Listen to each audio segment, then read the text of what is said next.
రామాణామకోవిదం బలం మే తనయం బ్రహ్మన్ నైవ దాస్యామి పుత్రకం.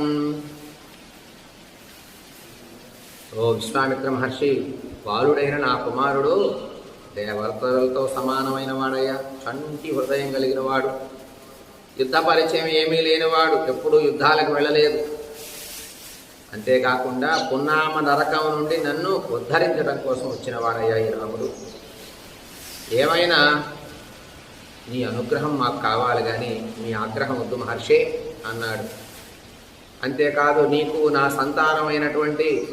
సంతానంలో పెద్దవాడైనటువంటి రాముణ్ణి నీకు ఇవ్వటానికి నేను అంగీకరించనయ్యా. ఆ యజ్ఞానికి పంపించిన మహర్షి అన్నాడు, నమస్కరించాడు. అధ కాలోపమం యుద్ధే సుతౌ సుందోపసుందయోః యజ్ఞ విఘ్నకరౌ తౌ తే నైవ దాస్యామి పుత్రకం.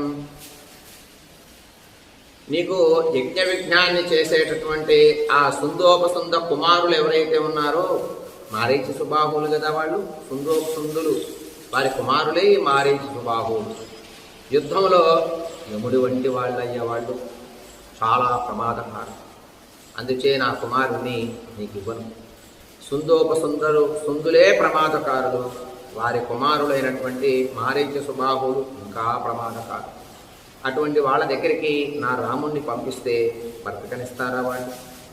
కనుక నేను ఆ సుందోపసుంద కుమారులైనటువంటి మారీచ సుబాహువులతో యుద్ధం చేయటం కోసం నా రాముణ్ణి నేను పంపించటం కోసం అంగీకరించిన మహర్షి దయచేసి మన్నించండి అని నమస్కరించి మరీ ప్రార్థన చేస్తున్నాడు దశరథ మహారాజు విశ్వామిత్ర మహర్షితో. మారీసశ్చ సుబాహుశ్చ వీర్యవంతో సుశిక్షితౌ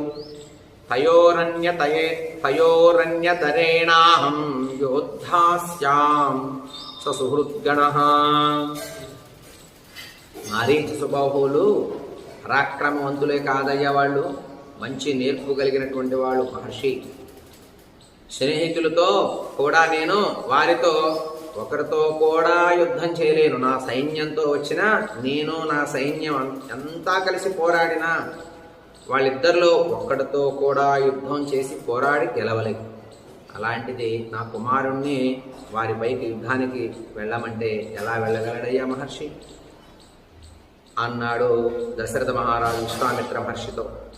ఇది నరపతి జల్పనాద్విజేంద్రం కుశికసుతం సుమహాన్ వివేశమన్యుః సుహృత ఇవ ముఖ్యేగ్ని రాజ్యసిక్తః సమభవద్దుజ్వలితో.